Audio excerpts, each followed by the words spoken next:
In this video, Bitcoin has right now found a major support at the recent Bitcoin bear flag. Well, stay tuned to know more. Do you want to learn the strategy that I use for my day-to-day trading? Then make sure to check out our Gaps Crypto 101 playlist. You can start learning how to trade in the cryptocurrency market all for free, and the link is available in the description down below. And if you want to start opening an account with any crypto trading platform, make sure to trade this guys with Femex and Bybit, as they have one of the lowest fees possible in the cryptocurrency market. And if you use our affiliate links, you can get up to 20,000 US dollars of bonuses when you are going to deposit with those trading platforms, and the links are available in the description down below. So now let's dive into this video. So hi guys, and welcome back to another Gabs cryptocurrency video where we trade by data and not by hype. If you haven't subscribed to my channel, click the subscribe button down below and hit the notification bell so you won't miss out videos like this.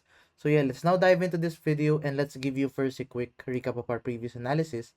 So initially, in our previous analysis, we have been seeing Bitcoin to start na mag-breakdown dito, because as you can see, this is the original bear flag which we followed.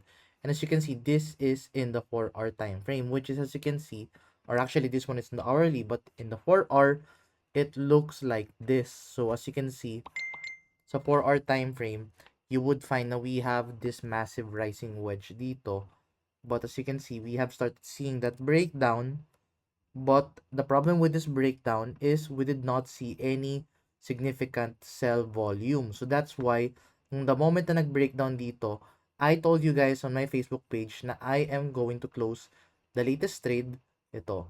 I told you guys I am closing the latest trade for now because there are now bullish signs forming, plus the breakdown have no volume. So sinabi ko yan sa inyo guys dun sa recent na Facebook post, and as well as sa group chat sa Messenger and sa IG channel ko. So if you want to join those group chat as well as yung IG channel ko or Instagram channel, you can find my sign up link in the description down below. But ayun nga, kinulose ko yung trade ko, and thankfully, as you can see, after that close, nagkaroon tayo ng massive pump dito kay Bitcoin for the very short term.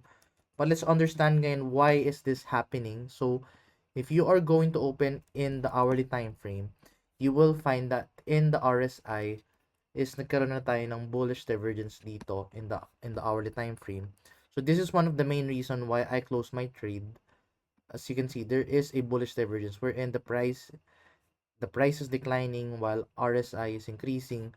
So that is one of the main reasons why I closed my short position. And this is not only seen in the hourly time frame, you will also find this much closer in the 4-hour time frame. So that's why I closed the short term short position dito. So ayun, no, my bullish divergence both in the hourly and 4-hour time frame. And di ko na to sa inyo guys in-update kasi I've been focusing recently on the short term na short position ko. So yeah, right now hindi ko nahabulin tong trade, but to understand where is this trade going, let's try to plot dito sa the lines. So let me just remove itong mga lines na ginawa ko from my previous trade. So as you can see, if you're going to plot a support line dito, ayan, yung line na yan, and a resistance line, as you can see, Bitcoin has played a broadening falling wedge, and a broadening falling wedge is a bullish pattern to the upside, pabalik dito. And you could somewhat say na pwede ito mag-continue back to, if you're going to plot if let's say this is a double bottom pattern, you could say na Bitcoin is going to go back to 72,000 in this case. Then I will be opening a new trade, but right now I think this is too late para habulin. But well, pwede po pa naman habulin kasi as you can see, this has just started the breakout. So I will see if I will be opening this trade after this video. But ayun nga, there is a broadening falling wedge. And on top of that, if you are also going to zoom out in the daily time frame, we have now started forming a new support area dito, which is this clear support area in the daily time frame. So as you can see, we are now forming a much different bear pennant naman. So bear pennant is much different from a bear flag, but typically they're just the same concepts lang naman. Ang bear flag kasi is somewhat of a it's somewhat of a rising wedge yung nag-form, while bear pennant is a channel na nag-form after a downtrend. So, usually ganito ang bear pennant. Bear flag is ganito na may rising wedge and then saka siya babagsak. So, in this case, if this is a bear pennant na forming, then you could plot dito the height of this pole. Then, lagyan natin siya sa possible point of breakout.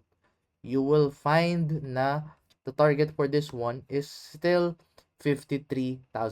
So, either way, 53 or $54,000, bear flag or bear pennant, it is still the same. So, this is still a bearish pattern forming. So, right now, that is what we are going to monitor with the Bitcoin price action. And I don't think na may panibagong trade tayo na i-open, or ang pinakang closest thing na pwede natin i-open na trade is either this long position dito, and we can actually target dito itong resistance na yan up until the $75,000 or $76,000. But yeah, I will see after this video kung ano yung magiging trade. But I will let you know guys sa group chat, sa Facebook, and sa Instagram channel ko. So make sure to join those channels. And take note guys, I am going to trade this kay Wix. So if wala pa kay account kay Wix, make sure to use my sign up link which you can find in the description down below. And the reason why I am trading kay Wix kasi hindi mo kailangan ng KYC dito. And right now, I think there are some internet provider na kailangan na ng VPN, pero such as me, which is gamit ko Globe, hindi ko pa rin kailangan ng VPN when accessing Wix. So, yeah, make sure to sign up with Wix. You can deposit there using coins.ph USDT transfer. Ganun yung ginagawa ko. And the links for those are available in the description down below. But anyway, yun lang muna update natin for the time being. If you find this video useful and informative, please give this video a like. I'll see you guys in the next video. Bye-bye for now.